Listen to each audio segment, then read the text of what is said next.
Hi, I'm Ryan Johnson. Today we're going to take a look into the nation's youngest chapter of Pi Kappa Alpha here at UNC. So what's Pike like? Pi Kappa Alpha is one of the oldest known fraternities. Founded at the University of Virginia on March 1st, 1868 by 6 men. That's before Colorado was even recognized as a state. It is nicknamed Pike and the members are known as Pikes. There are over 225 chapters around the continent, including Canada. The Mu Tau chapter here at UNC is of the youngest of them all, just having been chartered a year ago. Nationwide, there are over 300,000 lifetime initiates and 16,000 undergraduate members. Here are some Pikes you probably know. Truett Cathy, the founder and CEO of Chick-fil-A. Pat Bowlen, former owner of the Denver Broncos, and the very talented and famous country music artist Tim McGraw. Why I chose a fraternity as my subcultural focus. I'm interested in this form of brotherhood that seems to flourish, and one that I have never experienced. Fraternities are seemingly controversial organizations, but also have rich histories and do lots of charitable actions.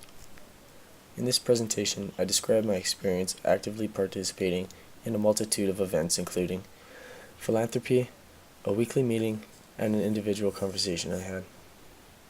My research questions and intentions I had started out with are, why is Greek life so popular? How does it operate? And to get a genuine understanding of fraternity dynamics.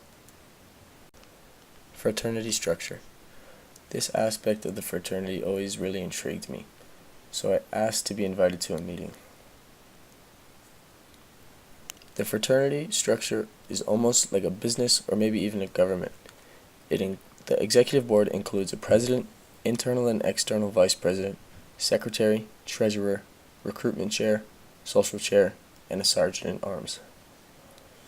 When the meeting starts, after the men greet each other, the executive board sits at the front of the room and the rest of the members sit in the back as a sort of theater presentation style for the projector.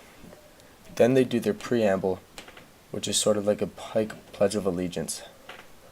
The PowerPoint continues, and members of different positions come up and discuss their scheduled agenda with dates, deadlines, and events that are relevant to that week.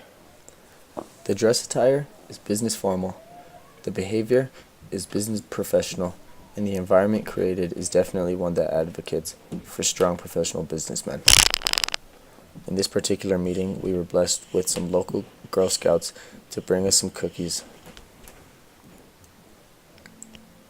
I am still happy with my timing on the field site proposal being a week before Pike's Philanthropy Week. Philanthropy is the desire to promote the welfare of others expressed by donation to good causes. This year, Pike chose St. Jude's Children's Hospital to raise awareness and money to support the cure for children's cancer.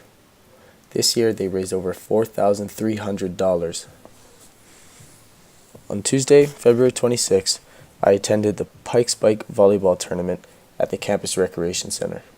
This is where I observed sororities going head-to-head in an organized manner with referees, a bracket, water, and more. This brought incentive to donate the most and to win events. Sororities seemed segregated by teams, but members of Pike were encouraged to go around and talk to girls, making them feel welcomed and to have more fun. On the next day, I went to Mod Pizza, where the fundraiser was also happening. 10% of all profits that day, with a mention of Pike's philanthropy, would be donated to St. Jude's as well. A lot of Pikes were inside the restaurant all day, reminding people to mention Pike's philanthropy. After a successful philanthropy week, I noticed that this subcultural group is very invested in themselves and others in Greek life. I observed character and mutual respect between one another while still involving competition. Pike is run like a business, and that really seems to help better prepare members for the real world. I questioned how many got along with one another and how they could easily accept everyone as a brother.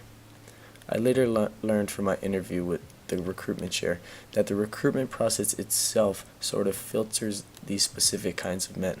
Scholars, leaders, athletes, and gentlemen is the goal, and by the time potential new members are ready for initiation, they should feel that everyone present is a brother to them. During my interview with Logan Piercy, he said that every member should be on the lookout to recruit 24/7, 365 days a year. Members know the credentials of what it is to be a Pike and should point them his way if someone is showing any interest. He had to say that the recruitment chair is likely the most difficult position and so much depends on it, the outcome of every semester. A lot of potential new members are turned away by certain aspects, such as having to pay dues or doing things like community service. And Logan also says that a lot of people show interest for the wrong things, such as partying.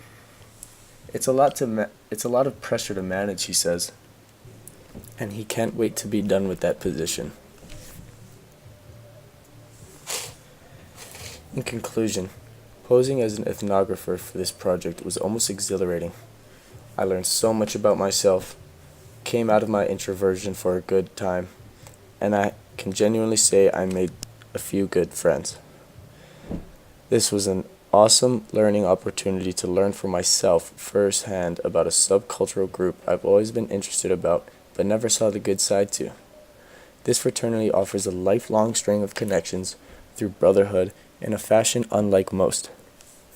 Despite controversies, I have observed a solid foundation of young men genuinely trying to better one another as gentlemen and businessmen.